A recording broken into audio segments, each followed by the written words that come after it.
যুক্তরাষ্ট্রের নিউ জার্সির ম্যাটলাইফ স্টেডিয়ামে অনুষ্ঠিত মহা গুরুত্বপূর্ণ এক সেমিফাইনালে কানাডাকে 2-0 গোলের ব্যবধানে পরাজিত করার মধ্য দিয়ে টানা দ্বিতীয়বারের মতো কোপা আমেরিকার ফাইনালে পৌঁছে গেল বর্তমান চ্যাম্পিয়ন আর্জেন্টিনা।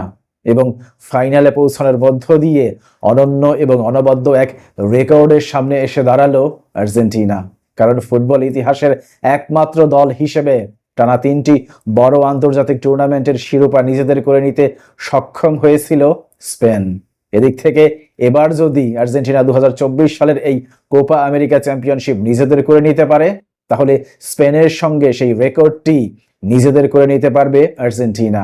কারণ আমরা সবাই জানি 2021 সালের কোপা আমেরিকা চ্যাম্পিয়ন হয়েছিল আর্জেন্টিনা। পরবর্তীতে 2022 সালের বিশ্বকাপ চ্যাম্পিয়ন হয়েছিল আর্জেন্টিনা।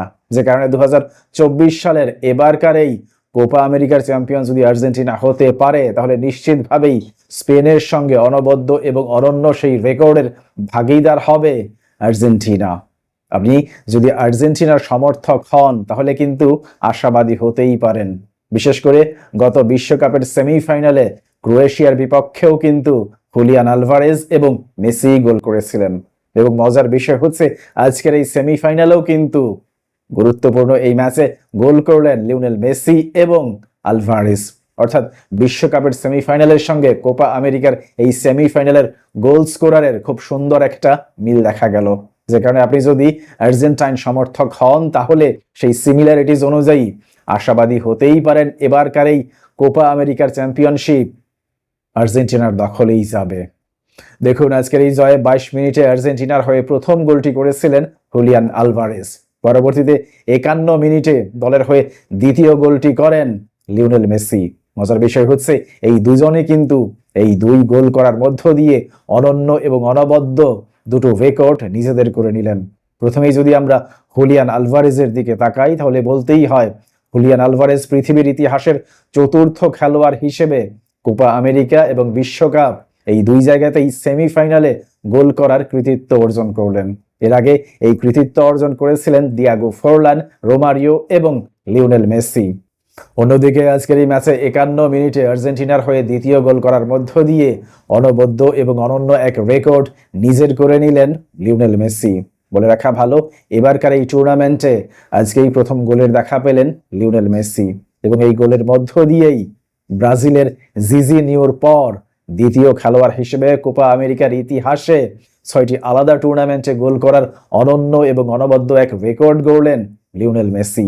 যেখানে লিওনেল মেসিকে আপনার অবশ্যই স্যালুট করতে হবে, লিওনেল মেসিকে অবশ্যই শুভেচ্ছা স্বাগতম জানাতে হবে এমন অনবদ্য একটি রেকর্ড নিজের করে নেওয়ার পেছনে। দেখুন, আজকে যে ধরনের ফুটবল খেলেছে আর্জেন্টিনা, তাতে করে আর্জেন্টিনা একাধিক গোল পেতে পারত। বিশেষ করে 33 মিনিটে ডি মারিয়ার শটটি যদি গোল পোস্টের উপর দিয়ে না যেত, তাহলে আর্জেন্টিনা আরো গোল পেতে পারত। পরবর্তীতে 43 মিনিটে মেসির ডান পায়ের শটটি যদি বার পোস্টের পাশ দিয়ে না যেত, তাহলেও কিন্তু আর্জেন্টিনা আরো গোল পেতে পারত। পরবর্তীতে 45 মিনিটে মেসির বাম পায়ের শট যদি বার পোস্টের উপর দিয়ে না যেত, তাহলেও কিন্তু আর্জেন্টিনা গোল পেতে পারত। এমনকি 60 মিনিটে প্রতিপক্ষ গোলরক্ষককে একা পেয়েও কিন্তু হুলিয়ান আলভারেজ গোল করতে ব্যর্থ হন। অন্যদিকে কানাডাও কিন্তু খুব একটা খারাপ ফুটবল খেলেনি আজকের এই ম্যাচে। বিশেষ করে প্রথম 10 থেকে 15 মিনিট বেশ ভালো ফুটবল উপহার দিয়েছিল কানাডা।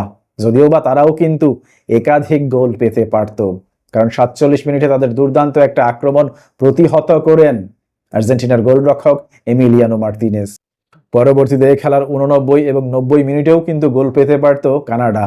সেই যাত্রায়ও কানাডাকে গোল বঞ্চিত করেন এমিলিয়ানো মার্তিনেজ। অন্যদিকে আজকের এই ম্যাচে লিওনেল মেসির পারফরমেন্স দেখে মনে হয়েছে ইনজুরি থেকে তিনি অনেকটাই কাটিয়ে উঠেছেন। যে কারণে আজকের এই ম্যাচে বেশ ভালো ইম্প্যাক্ট রাখারও চেষ্টা করেছেন। যদিও বা যখনই লিওনেল মেসি বল ধরেছেন, ঠিক তখনই একাধিক খেলোয়াড় তাকে চারপাশ থেকে ঘিরে ধরেছেন। অবশ্য লিওনেল মেসির মতো একজন খেলোয়াড় যখন বল পায়ে পাবেন, তখন একাধিক খেলোয়াড় তাকে ঘিরে ধরবেন, এটাই স্বাভাবিক। প্রিয় দর্শক, আপনি কি মনে করেন এবারকার এই টুর্নামেন্টে যে ধরনের ফুটবল খেলছে আর্জেন্টাইন ফুটবল দল, তাতে করে আর্জেন্টিনার এই দলটা টানা দ্বিতীয়বারের মতো কোপা আমেরিকার চ্যাম্পিয়নশিপ নিজেদের করে নিতে পারবে? আপনার মতামত অবশ্যই কমেন্ট বক্সে লিখে জানান। ভালো থাকবেন সবাই।